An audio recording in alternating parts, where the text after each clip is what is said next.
તો કચ્છના મુન્દ્રા એરપોર્ટ પરથી પ્રથમ વખત મુસાફરો માટે નિયમિત વ્યવસાયિક ફ્લાઇટ સેવાઓનો પ્રારંભ થયો। સ્ટાર એર દ્વારા મુન્દ્રાને ગોવા, દિલ્હી, એનસીઆર, મુંબઈ અને સુરત સાથે સીધી હવાઈ કનેક્ટિવિટી મળી રહી છે। નવી સેવા શરૂ થતાં કચ્છના વેપાર, પ્રવાસન અને ઔદ્યોગિક વિકાસને વધુ વેગ મળવાની આશા વ્યક્ત કરવામાં આવી। મુન્દ્રામાં પહેલીવાર આપણું મુન્દ્રા એરપોર્ટ અદાણી દ્વારા બનાવેલ આવેલ છે।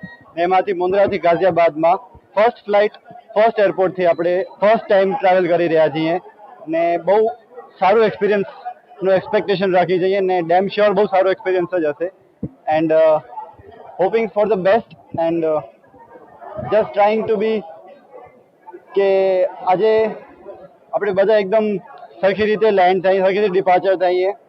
અત્યારે બહુ જ ગર્દી છે અહીંયા કને। Let's hope four the best. સૌ કચ્છીઓ માટે ખૂબ આનંદની વાત છે કે અદાણી મુન્દ્રા એરપોર્ટ દ્વારા આજે સીધી 4 કનેક્ટિવિટી નવી ફ્લાઇટની શરૂઆત આજથી થઈ રહી છે। મુંબઈ, ગોવા, સુરત અને દિલ્હી, એ સિવાય બેંગ્લોર અને નાદેલ પણ એર કનેક્ટિવિટી મળશે। એટલે સીધા 6 શહેરોની કનેક્ટિવિટી આ અદાણી મુન્દ્રા એરપોર્ટના માધ્યમથી મળશે। હું અદાણી ગ્રુપને હૃદયથી ખૂબ અભિનંદન, શુભકામના પાઠવું છું। એર સ્ટારને પણ એમને શુભકામના પાઠવું છું।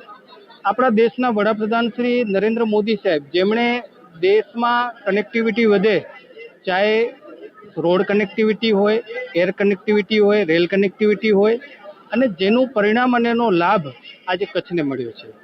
અને કચ્છ માટે ગૌરવની વાત છે કે સૌથી વધારે જે એરપોર્ટ કચ્છની અંદર આવ્યા છે અને છેલ્લા 12 વર્ષની અંદર સૌથી વધારે 10 કરતાં વધારે ફ્લાઇટો નવા શહેરોને જોડતી આજે કચ્છને મળી છે।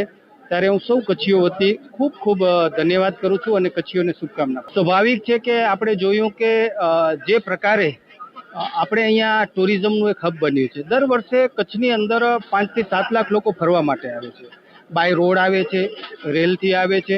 પણ હવે જે છે કે જે આપણા અન્ય પ્રદેશો છે કે અન્ય રાજ્યો છે, જેમને શોર્ટ સમયમાં આવવું હોય, સમયની મર્યાદા હોય, તો એ એર કનેક્ટિવિટી મળવાના કારણે ટુરિઝમની અંદર આ વર્ષે હું 100% તમને કહું છું કે વધારો થશે।